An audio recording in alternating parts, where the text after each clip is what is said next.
What up, B Squad? It is your boy JB, and we are here today, you guys, with a car video. I ain't done a car video in a month of Sundays, but before we go ahead and get into it, you guys, if you guys were watching this video or any other video on the channel and you guys aren't subscribed yet, I need you guys to do me a solid favor. Stop taking me out on this date and having me pay for it at the end of it. You guys know the routine. You can do me that favor by liking the video, subscribing to the channel, and turning on your post notifications, you guys. And I did not say what show we're reviewing, but this is going to be Love After Lockup. That is the plane flying over. Where's the airport out this way? Nowhere. Because that plane sounds like it's landed. And there ain't no damn airports over here. Where the hell is that plane? Where the hell is that plane going? I don't know. I don't know what we're talking about. This is why I don't do car videos that often, because I get distracted by stuff. But this is Love After Lockup. Season 6, Episode 7. Don't hate the player, you guys. Now, before we go ahead, I've already done that. So, I don't know which couple we're going to start up with. I guess we can start up with whatever couple didn't give us the most. And that's going to be Courtney and Will, you guys. Now, you guys know I don't see it for Courtney and Will. And I would prefer not to see it for Courtney and Will, and I would prefer not to see Courtney and Will on a television show. But they hear it, right? Now, you guys remember in the last episode, Will told Courtney about them getting married the next day, which I think is just flat out crazy to set up a wedding a day after you just met this girl for the first time. But hey, they gonna do whatever they gonna do. Now we see as Courtney had to go, I think she had to go to the halfway house, right? So she's on her way back. And on her way back, we see as she's in the car, she then gets in the car with him and her mom. Her mama, however, still don't seem like she's really feeling this stuff. And I don't blame her mama at all for not feeling this. So then we see as Courtney and her mama went wedding dress shopping. And I'm going to use air quotes for wedding dress shopping, because that wasn't wedding dress shopping. They just went to a thrift store to find a dress for her. And what I will say is the dresses that she was looking at, I was like, what kind of dresses are these? They weren't cute, but I mean, hey, if you're on a budget, then you're on a budget and you got to do what you got to do, right? So then we end the episode with those two, and we ended with them, because he set up at the hotel for them to get married. And so we didn't see them get married in this week's episode, so we'll see it in next week's episode. I was about to say, damn, don't you want to get over a little bit more? Because shit, you driving through the parking spaces. People just do weird shit. Moving on, you guys. I hate when that happens, when I come to the parks and it just be random stuff going on out here. All right, you guys, so the next couple, who do we want to go? So we talked about Courtney and Will. Let's talk about Joey and Michael real quick, you guys. Now, when it comes to Joey and Michael, I'm actually starting to see what it is Michael is talking about when it comes to Joey, because honestly, Joey is a lot. Joey is high strung. So yeah, I'm really seeing what Michael is putting down, right? He's high strung. He puts 20, it's like he is overbearing.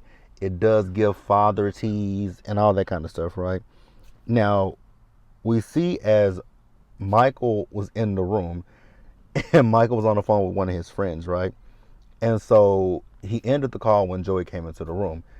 And so Joey asked him who the person was. And so Michael told him who the person was.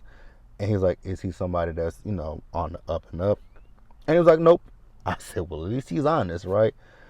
And this is why I feel like with Michael, I feel that Michael may potentially relapse and go back to his old habits and things of that nature. And he's just not ready for that, right? So then we see him as he is, so at one point he wanted Joey to take him to get his car, right? So he went to go get his car, so he's going to go get his car and he's going to go back to the halfway house. Now we see the next day as Michael is not Michael, but Joey's in the hotel, right?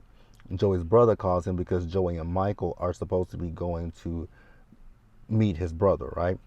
and his brother wants to know if he can basically rib on Michael and all that kind of stuff. And Joey is telling his brother to take it easy on him. And then, and they just, I mean, damn, y'all just really looking straight dead in the car. These two people just pulled into the park, right? And as they pulled in, I have my passenger window like cracked slightly, and so the dude in the driver's seat, him and the passenger were both just looking straight dead into the car. I was like, damn, hello. But I mean, like, damn, you can say hi. You ain't got to stare. But yeah, his brother wants to know if he can kind of joke with Michael and whatnot. And so Michael wanted to leave about 2 o'clock, right? Mind you, at this time, I think it was like 1:40 or something, because Michael didn't pull up to the hotel until 2:05. And so he told Joey he had a UA done, right? Urinalysis. And he said that he failed and he's being kicked out of the halfway house. Do I believe him? 50% of me believes him, right? Like 50% of me believes that he might be telling the truth, and the other part of me I feel like he's just kind of, pulling his leg to see what his response is going to be. But you guys can tell me what you think and what you feel, and we can go ahead and move on to the next couple, you guys, shall we? All right, so we talked about Courtney and, oh my God, that is a bee. Or is that a wasp? Either way go, this window finna go the fuck up and this air finna come on, because I be hot diggity dog damn. I am allergic to bee stings and wasp stings. Ain't finna happen. Today capping. So, the next couple we can talk about, we've talked about Joey and Michael and Courtney and Will. So I guess we'll just go ahead and go down to Brooklyn and Brian, you guys. With Brooklyn and Brian, I have a lot of thoughts and opinions when it comes to Brooklyn and Brian. The biggest thought that I have is why he talks so slow. That was the first thing that I noticed. I was like, this man talks very slow, and then he mumbles, because there was two scenes in particular where Brian was talking, and even with the subtitles, I was reading the subtitles, and with the subtitles, I still didn't know what the fuck he was saying. Like that scene where he was in the kitchen with her brother. I still don't know what that man was saying. He was mumbling something, and I was like, what is he saying? Then in the interview with the producers, when he was talking about her daddy, oh God, there's something on me. What the hell is that on me? Oh my God, that scared the shit out of me. The fuck? Something from outside flew on me. Hell no. But they were in the interview, and they were talking about her daddy, right? And the conversation he had with her dad, and he was mumbling in that scene, and I was like, what is this man saying, right? So we get that, and he's having a welcome home party, right? Congratulations to him being home, and that's all fine and dandy, right? What kind of still throws me is that scene which a lot of people brought it up, was the scene last week with her and her daughter, right? The fact that her daughter was in the room with him and he was on the bed. Yeah, you guys, I wasn't really feeling that scene either. I thought it was quite cringy to see him in the room with her child, right? I did think it was cringy. So I'll give you guys that. For sure. I'll give you guys that it was cringy to see that. But she wants for Brian to have a conversation with her dad and her brother, right? And okay, I'm cool with that. Have the conversation with them. So her brother goes first, right? And her brother asks, what's the plan now that you're out of prison? Like, do you have a job? Do you plan on getting a job? Like, are you going to try to mooch off my sister? Or are you going to try to live off my sister? And so Brian is looking at the brother like, what they got to do with you? That, so I need to call you until when I get a job. It's like, no, you don't have to call him and tell him when you get a job. But like he said, he's looking out for his sister and his niece. Like, yes, you on probation or parole or whatever, right? But at some point, I don't want to be like coming over here and seeing your ass laid out on the couch, your hands in your pants, just scratching your balls and playing video games, and they be like, So what are you contributing to my sister and the household? Like, granted, that ain't your daughter, but if you're gonna be in this household, then do something, right? But it seemed like Brian got offended by that, and it's like, well, like I said, he's looking out for his sister and his niece, and I don't have a problem with it, right? So that's when she came back upstairs and they were talking, and she asked, she said she was trying to figure out what the temperature was. I'm like, girl, you can pretty much feel what the temperature was. You know your brother, and you saw how your brother was when you told him about Brian, so you know what the temperature was, right? Then she told Brian, like, I want you to talk to my dad as well. And he was like, he don't really feel like he needs to talk to her dad or something to that effect, right? And she's like, well, how would you feel if, you want me to talk to your mama and I'll be like, I don't care what your mama got to say or think. Like, how would you feel? And I was like, exactly. Touche. Like, I get what you're saying, right? So then we do see him talk to the daddy. And like I said, one, he kind of shrunk when he talked to the daddy. And then on top of that, he was mumbling. I was like, I don't know what he's saying. And I don't know how the dad understood what he was saying because I was totally confused by what the fuck Brian was saying. But, the daddy got his good eye on Brian, and I was like, exactly, keep your good eye on Brian. Because Brian also said something. He was also very nonchalant too, right? And Brian said something that caught my ears. So the daddy asked him, like, what are your plans with my daughter? Like, do you plan on marrying her? So Brian says that, yeah, I'll marry her if it gets to that point. I was like, you will marry her if it gets to that point. You are living in her home with she and her daughter. If you don't feel like it's going to get to that point, then you might want to exit stage left. Period. Like, get the fuck out. But that's neither here nor there. Let's move on, you guys, to the next couple. All right, you guys. So we have talked about Brooklyn and Brian. We've talked about Brooke and JK. We talked about Court. No, we have not talked about Brooke and JK. We've talked about Brooklyn and Brian. We talked about Courtney and Will. We talked about Joey and Michael. We have not talked about Alexis and Julius, nor have we talked about Kiana and Demondrick or Brooke and JK. Let's talk about Kiana and Demondrick real quick. So, Kiana and Demondrick, we pick up where we last left off with those two. And you guys remember Kiana was upset with Demondrick for, talking to Joella. And here's my thing.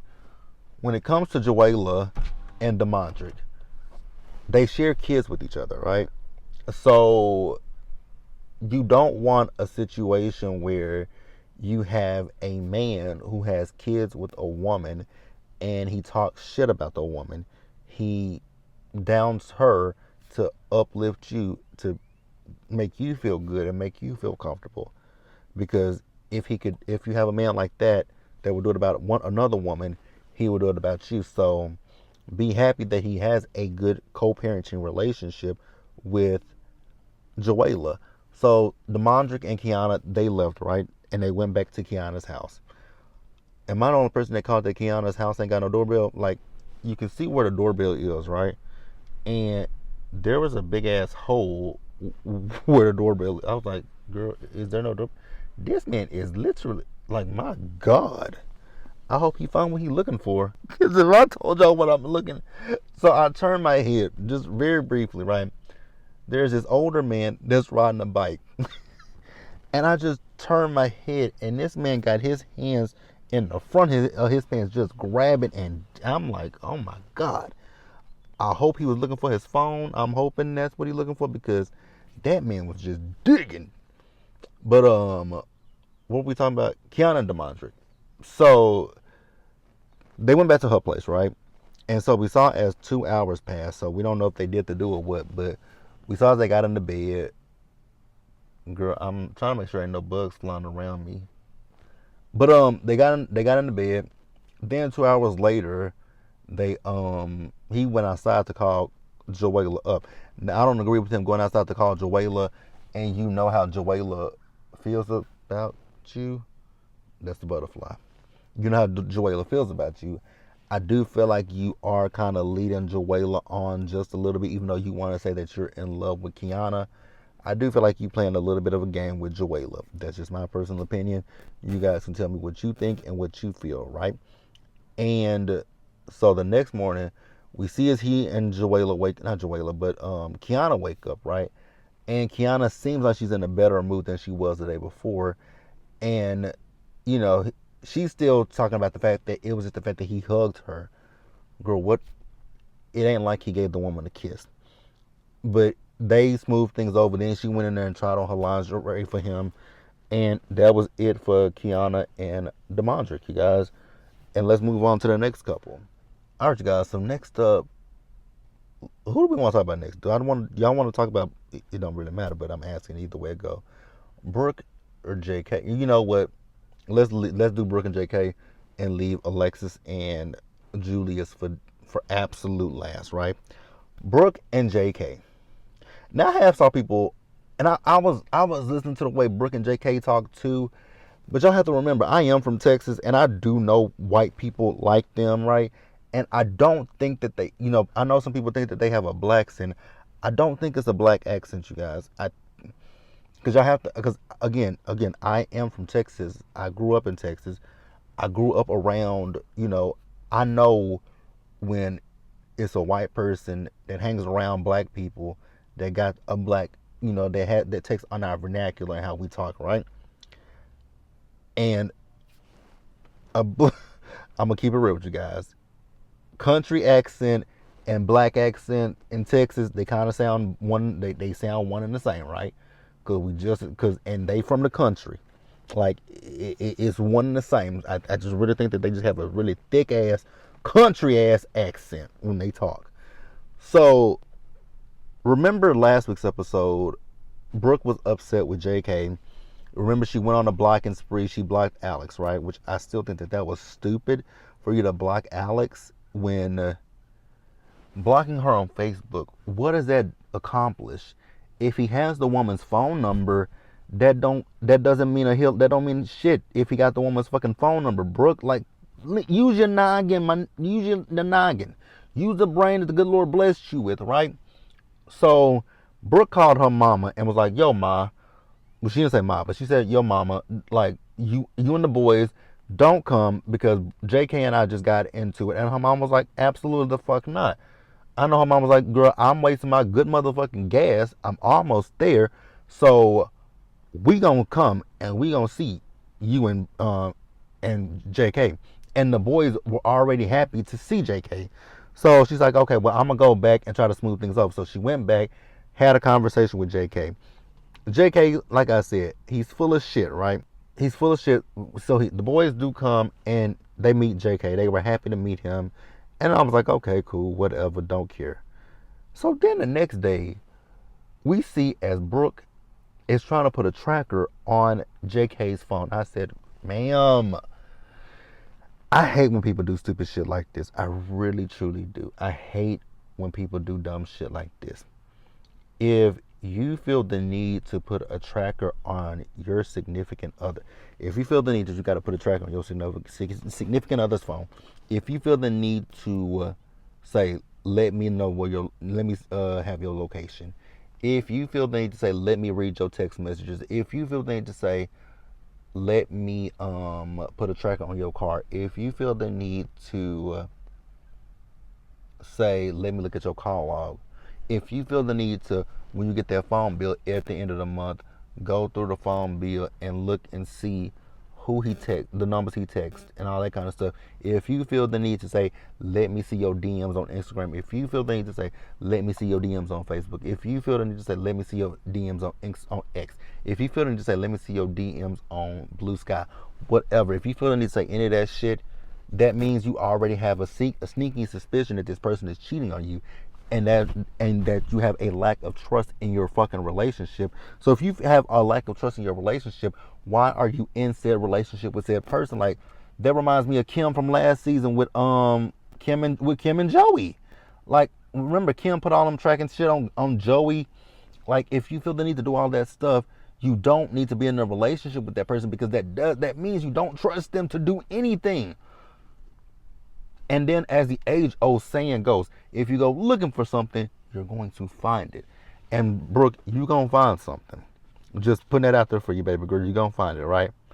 So JK went to ask Kathy for some money, right? So he can take Brooke on a date. And she was like, you going to take her on a date? Like, a real date. Like, not you going to buy drugs. He was like, nah, ma, I'm not going to buy drugs. I am going to take her on a date. So we do see as they went out on a date with each other, right? Now, I don't know how much of what JK said I believe, because JK said to Brooke, like, even if me and you break up, he still wants to be there for her boys. And he asked her, would she do that? And Brooke started crying. And like I said, I don't know how much of that I believe, because like she said, she's been with guys before who said that, and when they broke up, they weren't in her boy's life. So we shall see. You guys can tell me what you think and what you feel, and then we can move on from that. And then the last thing is, we see as Brooke finally went and got her fucking kids from her mama's house. I know her mom was happy, elated. Sayonara, granny loves you, but y'all gotta go with your mama, right?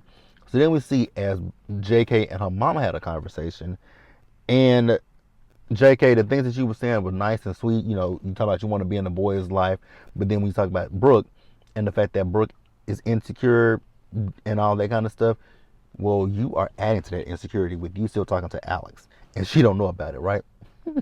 And then for you to leave her house, her mama's house, and call Alex on the fucking phone and say to Alex that you want to see her the next day, and for Alex to say she love you. Granted, you didn't say I love you back. You just said I know that. Now, Alex, girl, I would have been like, wait a minute, motherfucker, I just told you I love you, and you say, oh, I know you do. But see, I have an issue with Alex. Like, girl, where is your self-esteem at? Because this man is in a whole relationship with another woman, and you still playing second fiddle. Yeah, no, could not, would not be me. All right, you guys, so let's pause here and wrap up the episode. Lastly, you guys, Alexis and Julius. It really ain't much to say with Alexis and Julius in this episode, because it's the same thing from last week's episode. So remember last week's episode, he told her there was another woman. So she went out in the car, she cried, she came back in, right? And he told her that this is a complete misunderstanding and that he loves her. I was like, a misunderstanding, you say, huh? I mean, if that's what you want to tell her, it's a misunderstanding, cool. But how is it a misunderstanding? How is it a misunderstanding is what I'm not understanding. A misunderstanding? No. So he said that he never did anything with the other woman, which that is the truth, right? He's telling the truth about that.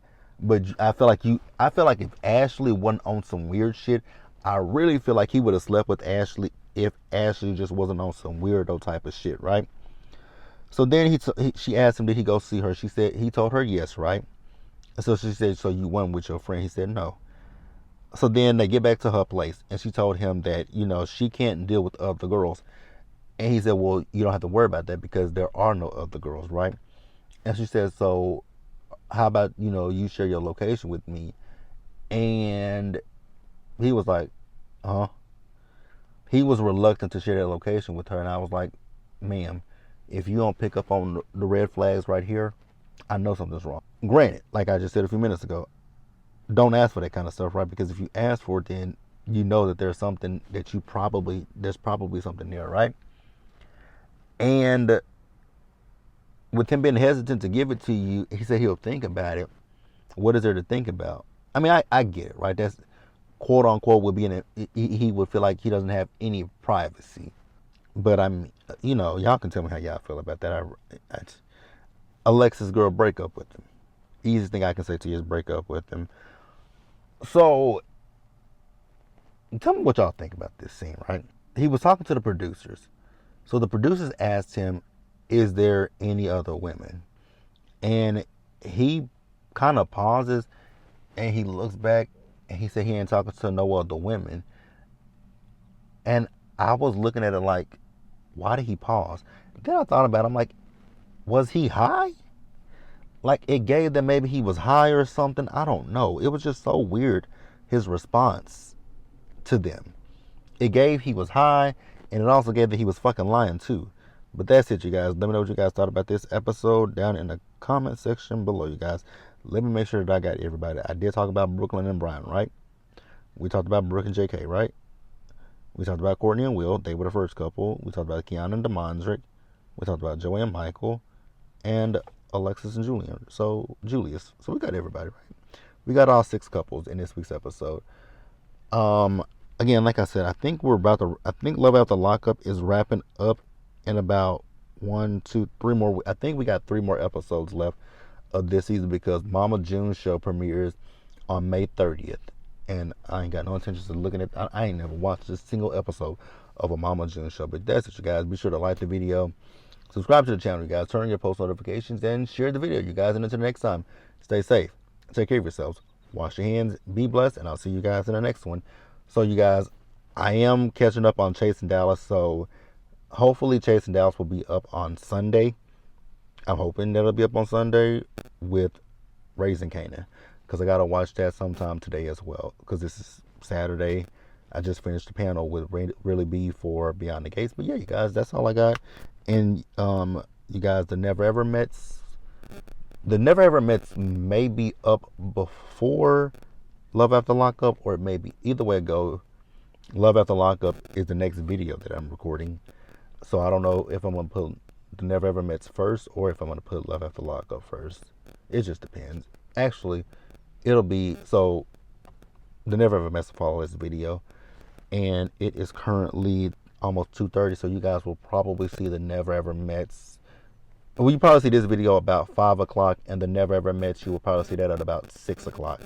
And also, you guys, I'm going to go live tomorrow with Shade in the City and Really Beef to discuss the Never Ever Mets, you guys. And that's all I got. See you guys later. Bye, y'all.